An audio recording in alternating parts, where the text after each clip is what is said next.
Right. Hello, Jilwal. Hello, Pedro. I am very delighted to be part of this meeting. Thank you for the invite.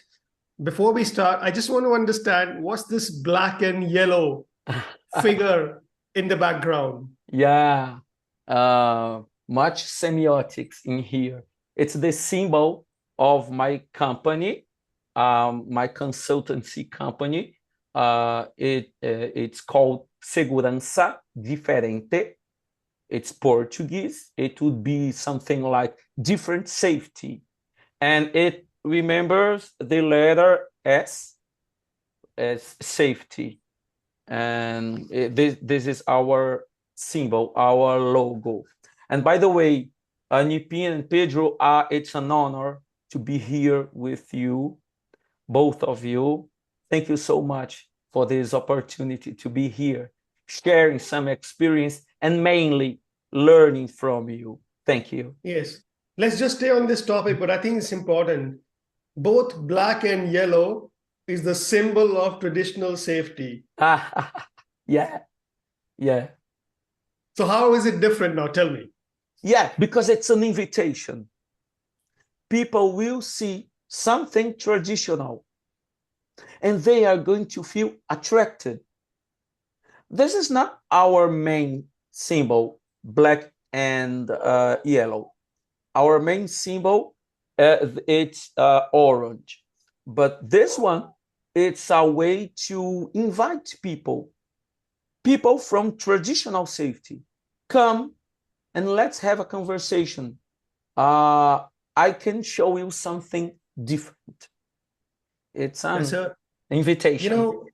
A story comes to mind when me and Pedro were in India some years ago, a year ago or so. So when you enter into the church, what you see is the symbol of Jesus and Mary, but they are dressed in Indian clothes. So it's a bit like that it's a different religion, but it's not very different from Hinduism. So come join us because although we are a different religion, we have a lot of similarity with. So it's a way to invite people. It's called syncretism. It's an interesting concept. But let's dive into this. So what would you like to discuss today? Well, mainly, I think we could discuss the biggest challenges of speaking about different safety, about social psychology of risk in the organizations that we are visiting. We could address that. Sure. Look, I think there are two aspects of social psychology of risk. One is the skill, the technique, the methods, how to listen to people, how to observe the world, how to bring the biases, how to make the unconscious conscious, right? That's what you would call the skill. And a skill can be learned. It's easy. Well, it's not easy, but it can be learned. If you put yourself through a structured training program, after a while, you will know how to pitch, how to frame, how to ask open-ended questions, and everything that is part of social psychology of risk, which helps you to understand another person's views, which helps you to learn from events and non-events and so on. The skill is not difficult. The difficult bit is the ethic of social psychology of risk. That is the bit which sometimes never comes to people, but most of the times takes a lot of time. And the ethic of social psychology of risk is to treat people like people. Now, it sounds very simple, but it is very difficult to put in practice in a world that consistently seeks to objectify people, that consistently sees people as hazards and risks to be controlled, as objects that can be measured. And I wrote a paper on this some time ago, Jilwal, it was a blog. But if you look at all the various approaches to risk and safety in with the traditional safety or new view, we can start with, let's say, positivism. Positivism is the idea that everything has to be validated. Everything is either a positive or a negative. And only when things are proven, they are meant to be true, right? A bit like when you sign a checklist, it's yes or a no, or at the worst, not applicable, which means it does not apply to this context. That's positivism, a very black and white world, right? We then come to behaviorism. Behaviorism is the idea that Gilwal is a good boy. Gilwal is alcoholic. Gilwal is lazy. He's always late at work. So Gilwal does not work hard enough, or Gilwal is always on time. Is this ability to simplify people's behavior into one particular trait or an attitude. And it's a very oversimplified way of looking at the world. And we do that in risk and safety by using drop boxes when an accident happens. So in a drop box, you decide whether this was loss of situational awareness, whether this was lack of training, whether this was lack of procedures. And this is oversimplification of human behavior, which is down to behaviorism, right? It can include both unsafe acts and unsafe conditions, right? So positivism, behaviorism. Now is the idea of utilitarianism, which is everything we do is for the greater good, right? So when an accident happens, we put people through what we call a just culture model, which is not a model because culture cannot be a model. But let's just say this is how the industry sees it, right? And towards the end, through what we see as an objective assessment, which by the way, it is not, we come to decide whether the person should be kept in the company, whether he or she should be punished for what they did, or they should be retained in the organization. And this is what you call utilitarianism, which is we do it for the greater good. If we have to sacrifice someone, if we have to let go of them, we will do it for the sake of the greater good. That's utilitarianism, right? Then we have something called pragmatism. Pragmatism is this idea that let's be practical at a very, very basic level.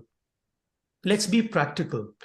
And practical means that we don't care about what methods we need to apply.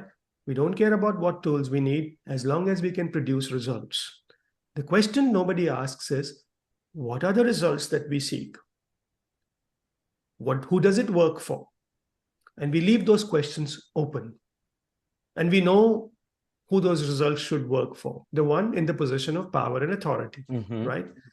So we have various different philosophies in risk and safety, which are not always seen as a philosophy because people don't even know that it is a philosophy. They are mostly unaware of it.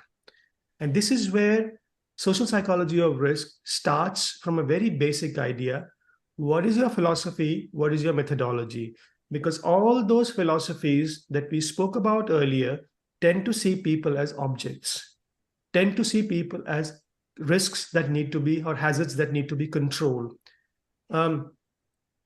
So we must, and there's another one, which is called materialism. Materialism is this idea that we can reduce people into matter. And by that, I mean, people can be measured in some way through KPIs, through dashboards, and so on. And what we have today is a mix of all these 4 or 5 methodologies or philosophies. The hard part, which is where you struggle and we struggle when we bring in social psychology of risk, is not the method. The method is very, very easy. In fact, if I take you through the IQ method, you should be able to start within the next 1 hour. The difficult bit is to get people to understand that human beings are not objects. Human beings are not hazards. People are people. They have some dignity, they have some respect, they have some esteem, and they have an unconscious mind, the most important thing, which means they are not always conscious about what they do. In fact, more than 98% of the life is lived in the unconscious mode. What are you going to achieve by controlling this person? And this goes back to my book also, that unless you see another person as a fallible person that cannot be controlled, only understood, you will be fighting in that space and no change will happen. And once that change happens, once people start to realize this very, very simple idea, which is not very simple because we have not been conditioned in that way from the time we were born. Once people start to get it, that's when the change starts to happen.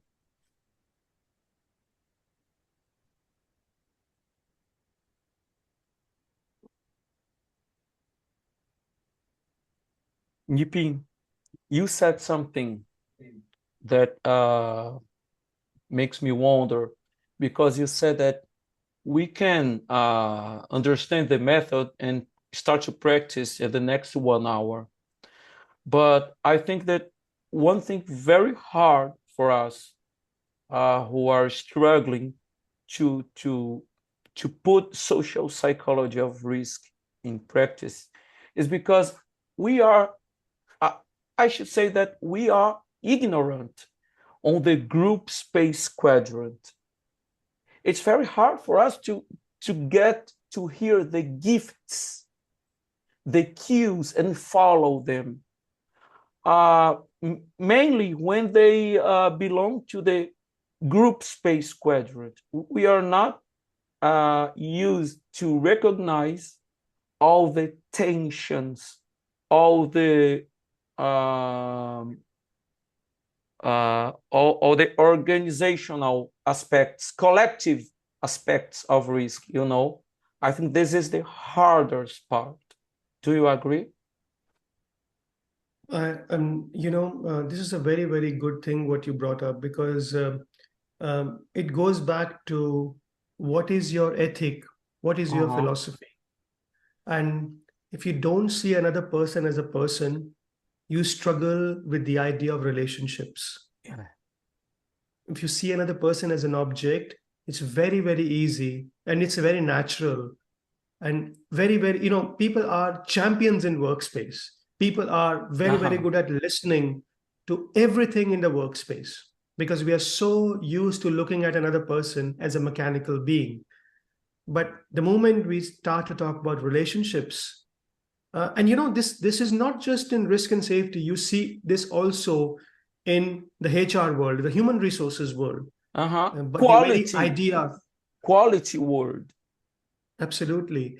Because we are not used to seeing another person as a person. And relationships take time to develop. But here's something, Jilwal, to think about. Never start practicing IQ, taking the example of an injury, an event that happens at work, a technical failure, a breakdown, or everything that goes well. I don't care. Start an IQ conversation with what happens when your children come back from school.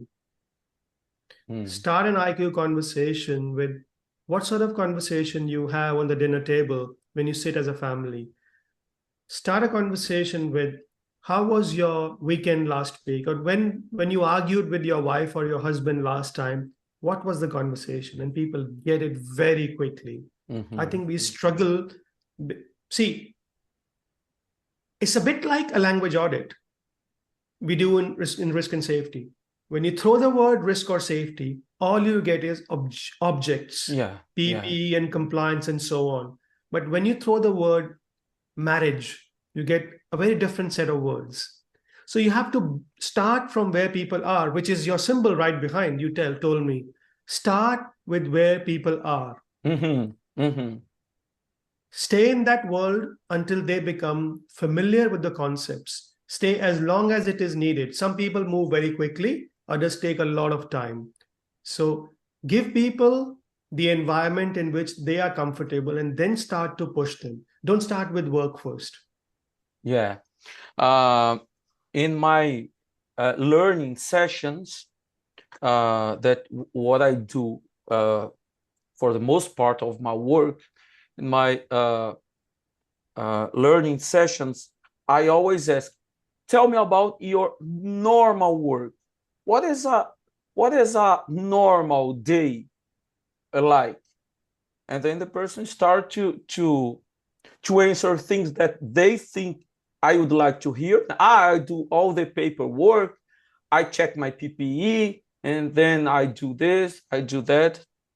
And sometimes I ask, describe for me a perfect day at work. How is it like when things go right? And then I try to capture the things that are related to tensions or relationships, you know? Shilwal, there is a book, and Rob often recommends it, and it's called The Body Keeps the Score. I was just reading it yesterday. We have Just it. We have it in Portuguese. Yeah, I have it. And it's totally unrelated to today's conversation, but I just flipped through it yesterday.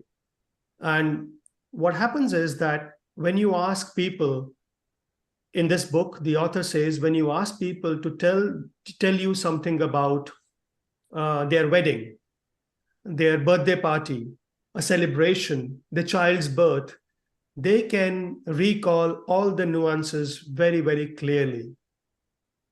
When you ask them to talk about a trauma, when you ask them to talk about an accident, something bad that happened in their life, they talk is not very coherent. They pull things in different directions. They are overcome by certain images, certain sensations, certain experiences, and they struggle to make any sense of it. It's not directly related to what we are saying, but it makes a lot of sense. When you take people into the area of work, what happens is they tell you, they see you, first of all, how do they see you? They see you, that experience, like an auditor investigating them or auditing them. And they go back into the same automatic mode to tell you about the procedural life, which is what you want to hear. That's why I'm saying it's very important that you don't talk about any of that. You talk about something that they can relate with personally. Tell me about last birthday party you had. Because what we are discussing right now is, why do people have so much difficulty talking in the group space about the relationships? Because the questions that we ask tend people to take into that direction of mechanistic kind of explanations. So ask something personal, ask something pleasant, not from work, from outside of the work. Help them to see how that conversation evolves on a whiteboard. Once they get it, once they understand the whole idea of relationship, because it's not easy. It's never easy for people to think about how to map a relationship. It sounds very obvious once you have been on this journey. But for most people, it is not obvious because they're not conditioned to think in this way. So talk about something that people feel that they can, because we have done many, many experiments like this, many, many talks like this. You start off with work and it goes in that area of procedures and instructions and processes. Whereas if you talk something which is a personal, it goes in that direction that social psychology of risk would like you to go into. Yeah, but I see some danger, because traditional safety gets the idea of personal stuff like family as sometimes as a weapon.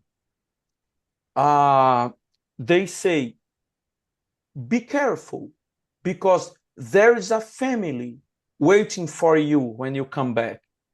And this is dangerous. And I think, in my opinion, this kind of inclusion of the family in this context, it's unethical. And so I'm bringing here a tiny line that how can we address the personal aspects of the worker without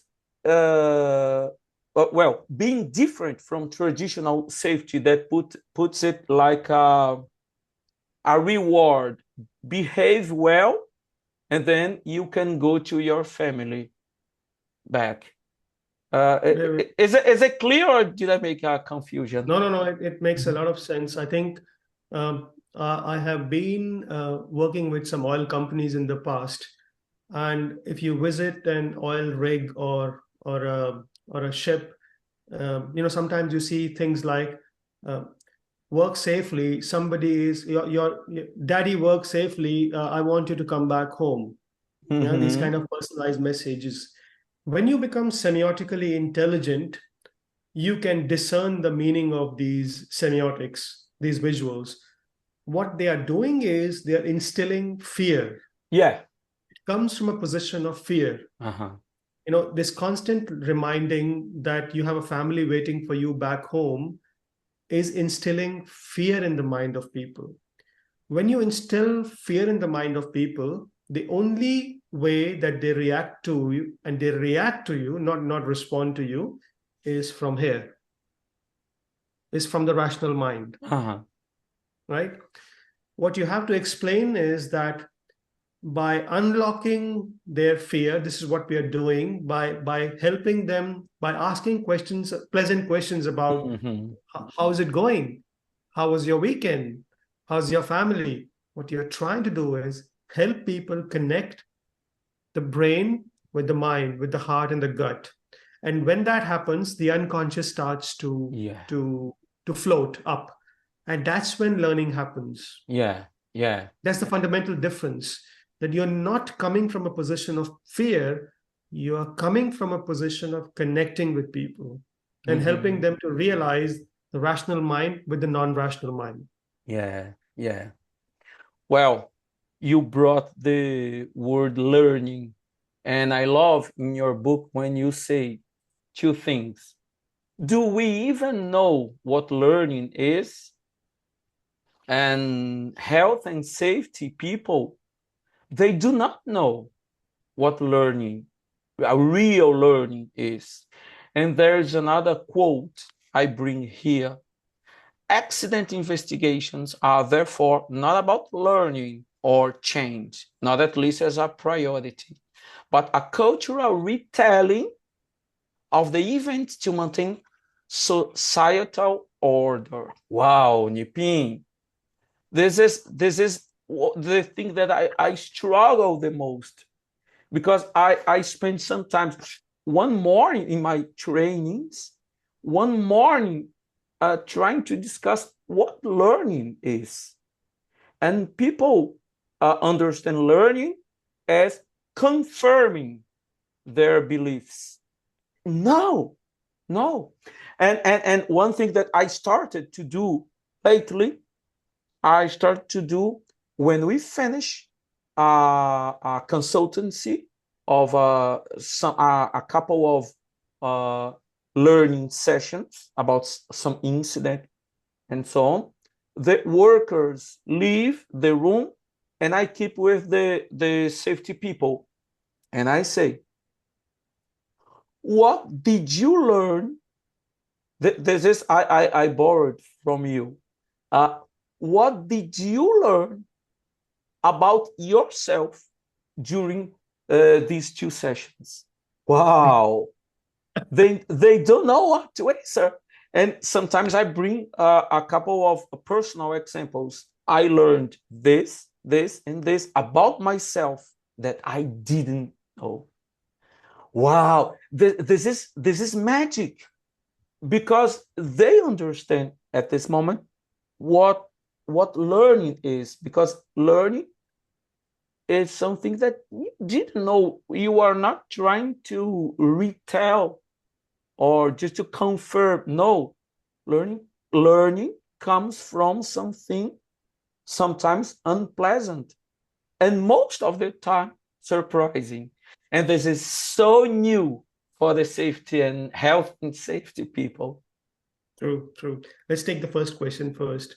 And this is, what is the purpose of an accident investigation? The purpose of an accident investigation is to tell or retell the story. It's the cultural retelling of the story to maintain social order, the political order. It's a very important thing to understand. If you look at, I call every corrective action, preventative action, a happy ending. That's what it is. It's a happy ending. Tell me more about this idea of happy ending. So please. Happy ending means that we have found what was needed, we have done our identification, which is the root cause, this quest for certainty. We have found what was needed. We have put a lid on it. We have hammered it hard. And now we are a safe organization or an institution or a society. So by sending Schettino to the prison, what we have done is we have found a solution, and we can go back on a cruise holiday again. Yeah. Because you have to think about it a little bit. What if on that night, if we did not create this story, that the captain did not run away? The captain jumped from the ship into a lifeboat to save a few people. And from his act of saving, a boat full of people was rescued. And by the way, there were at least 3 lifeboats that were dysfunctional. And by the way, there were structural problems with the construction of the cruise ship. And by the way, there were systemic issues in the way people were being trained, not just within this company, but across the cruise industry because of the rapid expansion of people. And my point is that there are systemic issues. It's not the captain. Yeah. In that moment, the cruise industry will collapse. So what do? You have to come up with a story. You have to give a myth. The mobs are not interested in critical thinking. The mobs need an answer so that they can go back to cruising. And hence the idea of political and social order. Who cares about what went wrong or who did what? What matters is, can I go back on a cruise holiday tomorrow or not? Yeah. Do I have an enjoyable summer break or not? And that is what I mean. And if you see that even within small things like near-miss reporting systems, everything ends with 2 things. Follow the procedure, which is when something goes wrong, or, oh, you did a great job, and that's it. I found a leak, I found something wrong, and I reported it. Good job, excellent, happy ending. And if you dig too deep, or if you try to understand what really happened, then you run the risk of political disorder, social disorder. Yeah. So there is a very gentle tension between learning and order. And we need to maintain that. Yeah. Well, I told you, I was fired from the company that I worked for 23 years, but we have to question the status quo. And it's very hard for people to understand that they are looking for societal order, political order. This is huge. People are looking for root causes, as you just told us, and people get crazy during my trainings when I say that a root cause is a social construct. And quest for certainty. Excuse me? Give me 1 minute. Okay. You know what is this? I was actually going to do a podcast on this. You reminded me. Listen to this. No, we cannot hear. Oh, maybe it doesn't care. This is a rain stick. Okay, I know. Okay. The Aboriginals believe that you can't hear it on this mic, but the Aboriginals believe that there are some thorns of the flowers within this, which makes the sound of rain. The Aboriginals believe that when you do this, you will get rain. It's no different from root cause. Yeah, let me tell you something. You know that in Brazil, Indians, they used to do the rain dance. The rain dance to attract the rain. Yes. So my point is that there is no such thing like a root cause. It's the meaning that you attribute to it. And that meaning is what is whatever gives you comfort. If blaming gives comfort to you, that's your meaning. Yeah. If a mechanical failure gives you comfort, then that's your meaning. If putting another procedure gives you comfort, then that's your meaning. And that comfort is basically your attribution, the meaning that you want to give to it. Yeah, yeah. And I have now, at this moment, I have to thank you because you quoted Jung and in your book. And during some time, I was wondering, where does this need of blame come from? And then I read in your book about Jungian school, and I added 2 or 3 slides in my trainings, quoting your book, and I say I talk about scapegoating, and I bring it that I think it's Leviticus in the Bible, and I talk about the need we need to have to blame someone. It comes from our inner needs, and people get scared. And I say, you don't, in the classroom, you don't have to admit that. I am admitting myself. I have my needs, and I understand where it comes from because I did my therapy years. Wow. You have people, you have to find out, where does this need come from? Because Jung says that you blame because you have something hidden that you have to find out, but it's personal. You cannot throw it to anyone. It's yours. And people Yes. get very discomfort. And I say, and then I bring another quotation, another quote from your book. Are you ready for the dissonance that comes from learning? Yeah. True. Thank you, Nippin. True. You know, yeah, projection is always, Robertson says in his book, Inner Work, that projection is always easier than assimilation. That the shadow, you know, that you have a way to project it on other people. And the shadow is the idea that things that you have not accepted about your own self, Yeah. you project it onto other people. And that's blame. That's basically blame. That's why you blame, because you have not accepted parts of your own self. Mm-hmm.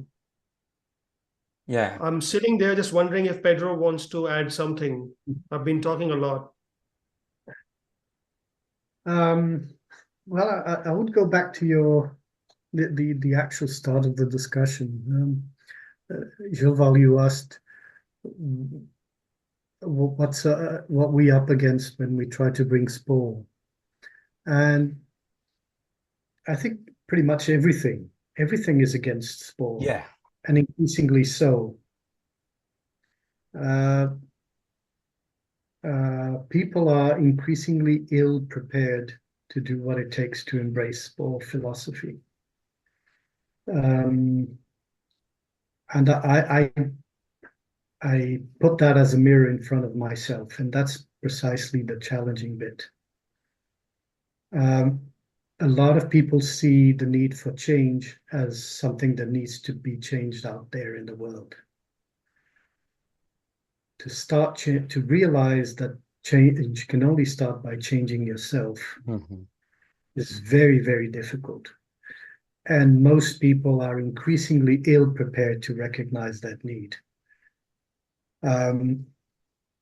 We see other people as objects because we increasingly see ourselves as objects in the world. Wow. And that is a mirror I put myself looking backwards in a few years. I saw my work as a consultant, my work as a researcher, as something that needed to be objective, and that needs to be exempt from my personal life, everything that is personal. And people are increasingly expected to come to work and be some sort of schizophrenic person that leaves everything behind.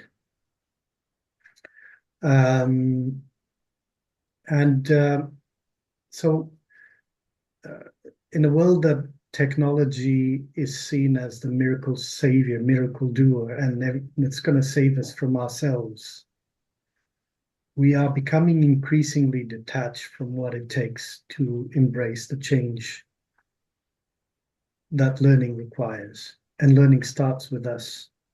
That is very hard to do, and it's perhaps even increasingly hard to accept. So I think most things in the world today are increasingly against SPoR,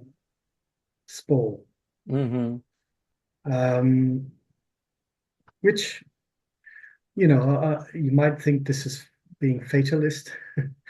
No, it's true. But, real true. But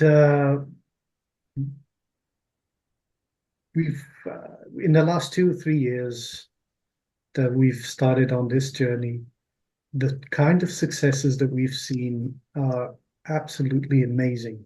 When real change starts to emerge, it's actually something worth experiencing. And I'll now go to your point about your logo in the back, and as a call card.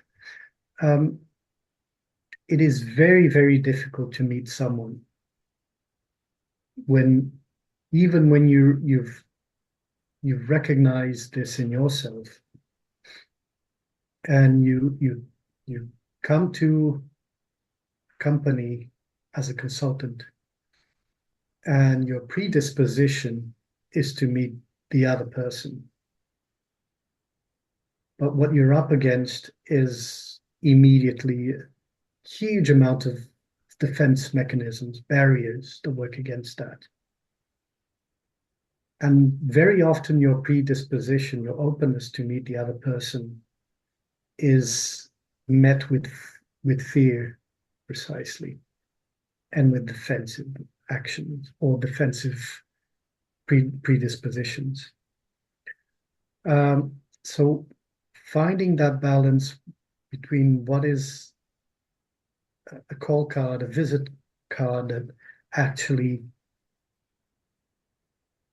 is a good semiotics for your predisposition to meet the other, and does not bring dissonance too strongly, too forcefully.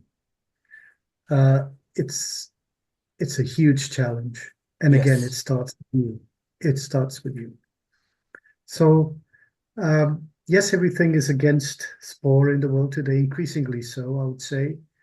But I think that makes the learning journey increasingly interesting as well. Yeah, Pedro. Nice that you talked about meeting. Do we really know what meeting means? Because sometimes I think that we, safety professionals or safety people, as Rob says, we don't know how to meet people. We go and we tell them how to behave safely. This is not meeting. This is not engaging. This is just telling. And for me, the biggest challenge some years ago was to redefine what meeting is for me, what is engaging, real listen to what the person is saying without thinking. That's one thing very interesting that Todd Conklin says in Ahhh and Learning Teams. When you are thinking and preparing the next question, you stop learning. And I think this is very related to IQ. And I say to the people, during my trainings. Follow the cues, but you have to listen. You don't have to prepare a card of questions. Bring the first question and then listen, and then you follow the cues. This is meeting. This is engaging. And for us, safety people, it's hard, very, very tough, you know. But I have one question for Pedro. Pedro, how do you relate, because you are a resilience engineer member, how do you relate resilience engineer with SPoR nowadays? We would need a lot more hours for that. I don't relate. I would say that was a very difficult part of my learning journey into SPoR. And SPoR actually helped me put a frame around the limitations I perceived in resilience engineering and lots of I would say even most of the other things that are going around today as new safety views and so forth. And although my understanding and essentially the problem with resilience engineering is the same as most other views, which is there is no explicit methodology. I see. And although a lot of interesting things were recognized in the initial books, problems were well described, but what to do with it and what are we bringing to these problems was we went from that to a very big jump into practice and empirical evidence of things that we are seeing that are interesting. And we were attributing what we saw as interesting outcomes as the result of some method being applied. And a lot of times the label resilience engineering was put on top of that with in very sketchy ways, I would say. So to go back to the initial point, the problem is, and that's the strength of SPoR, it starts with the methodology. And the huge bastardizing you see going around the world today about the idea of resilience is precisely the outcome of that. In most things you see labeled as resilience, under the label of resilience engineering or others, you take out the word resilience and you put safety in there and it sounds exactly the same. Exactly the same. So the methodology, the philosophy in the back of all of that remains control. It is still grounded. It's still grounded on the belief that we can control things around us to an acceptable level, including people, and sometimes even starting with people. I see. And that so although the initial the starting point under resilience engineering was to start by recognizing that we live in uncertainty, but it didn't jump from that, okay, what does that require us to do differently? What do we need to leave behind and what needs to be changed? So it remained grounded on the principles of control. I see. Oh, Pedro, it's very nice that you said control. I have one question for Nippin about control. Listen, in the new view, they say that safety is the presence of capacity. Safety is not the absence of accidents. But what is capacity? I took a couple of months to understand capacity. And they say that capacities are the positive aspects of the organizations. And we have a tangible capacity, like presence of safeguards, but it's workspace. But we have other capacities, intangible capacities, such as psychological safety and a good environment. And I think those things like psychological safety, they are in the group space of SPoR. How do you see this idea that I bring, Nippin? How much time do we have? 5 minutes? Feel free. Okay. You see, people don't read the myth, don't listen to the myth. If you see how the narrative goes, it switches from people as a problem to people as a solution, right? Okay. The trouble is people are neither a problem, people are neither a solution, people are people, right? So people are a problem comes from the Christian idea of the original sin, right?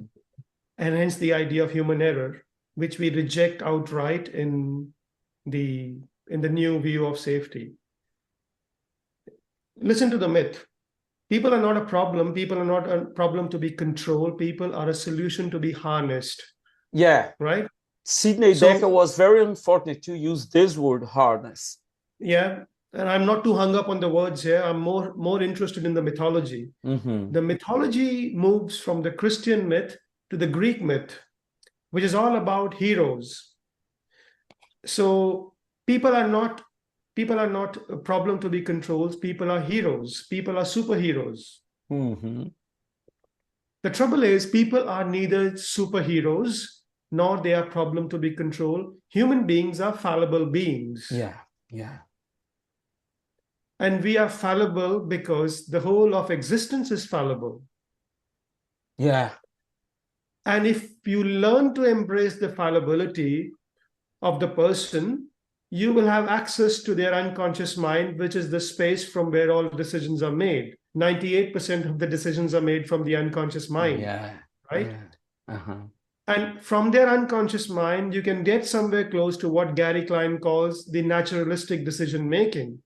That you don't sit there talking to people, they're a problem or a solution. You sit there trying to understand the fallible humans. And from there, they will give you the gift of their unconscious, which you continuously chase. And you learn with them, not from them. They learn and you move towards each other. And true learning creates love, brings people together. Learning in the way we want to learn, either by controlling or creating this false expectation that people are a solution, create hatred. Because when people are not a solution, when things go wrong, organizations become very frustrated. And that's a reality. Now, after investing so much money, so much resources, I still have an accident. What do I do then? And what happens is that every investment is looked as an opportunity to make more money, going back to Charles Perrow's kind of work. And if that investment is not giving me better, lower injury rates or whatever way I measure, then I become more furious about it. So these expectations need to be challenged and replaced with the idea that people are neither a problem nor a solution. They are just fallible beings. And when things go wrong, you have to embrace fallibility and learn with them. Yeah. Fantastic, Nippin. Fantastic. I have never thought about that. And this is learning. Thank you so much. Thank you so much. If you go back to the idea of resilience, nothing is more brittle than an organization full of heroes. Yeah. Yeah. Yeah. And safety people, they like to be seen as heroes. Yeah, it's evil. Wow. Well, Nippin, I have something to share with you. Let me share my screen. Share, okay, I'm reading your book for the second time, and I get all the notes that I did in my Kindle, and then I exported to a PDF file some new words for me, like gargoyles, manning, and some very nice thoughts from you. And then I bring all these ideas in a software named Obsidian, which I'm going to show you. Not now. Here. Okay. I bring like learning. Everything that you speak about learning, I put here in this file. Learning, there is no learning without risk. I love this phrase. And I link every what color is this? It's I don't know. All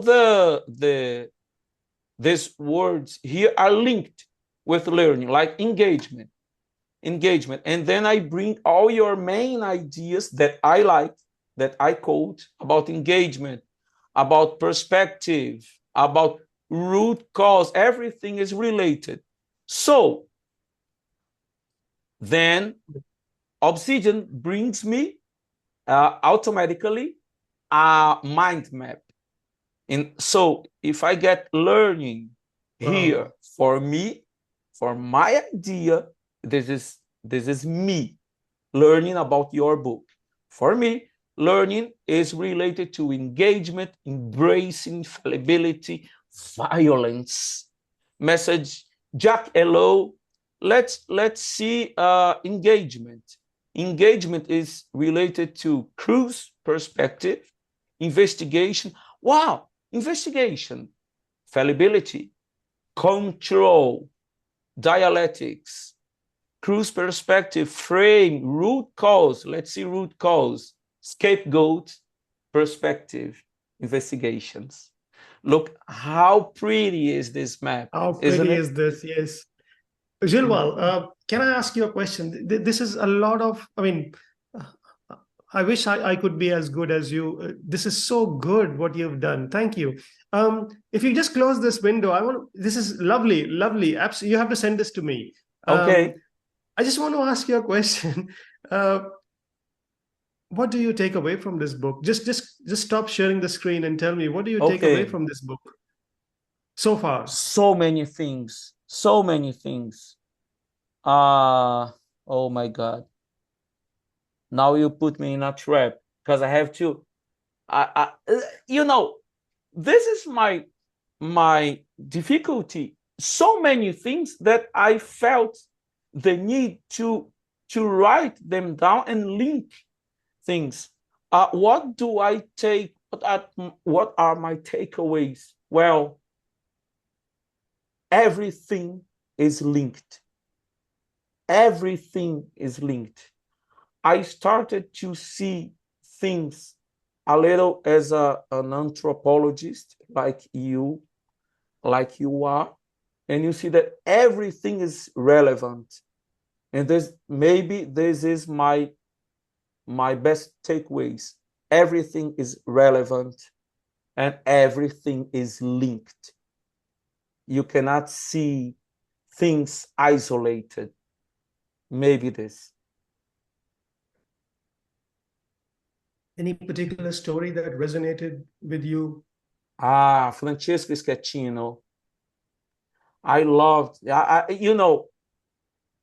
after as I was reading the book, I felt like giving him a hug, a warm hug, because I learned to understand to engage, and to love him. You know, to love a strange. I have never seen him, but I started to feel something special for Francesco Schettino. And that resonated so much for me.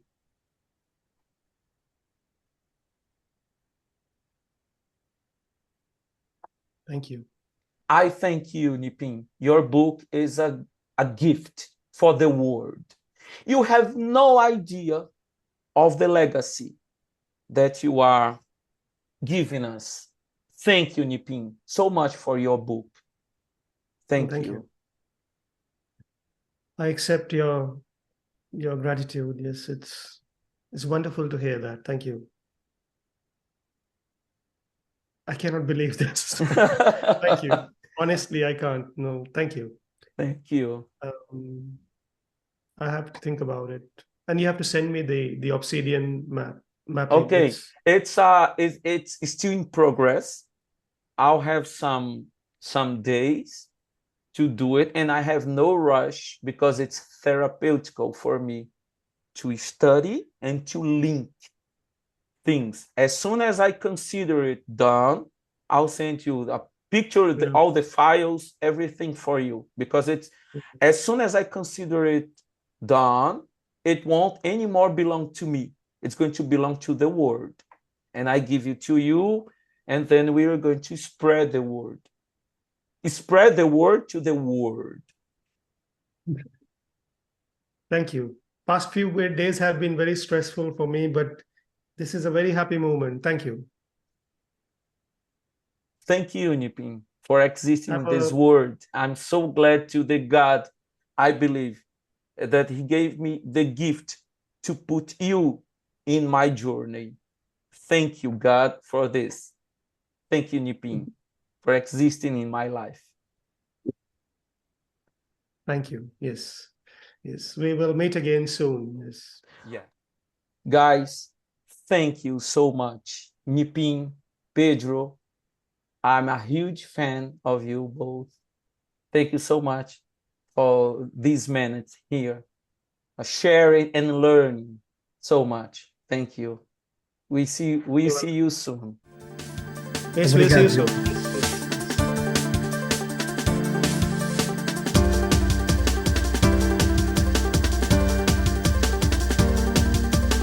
Same old song going round and around. It's not where I'm at, it's just where I have found myself. Still the sounds keep the wolves from the door. This is my song. Kill love now, don't be pure, don't be kind. Kill love now for your own peace of mind. Kill love, kill love.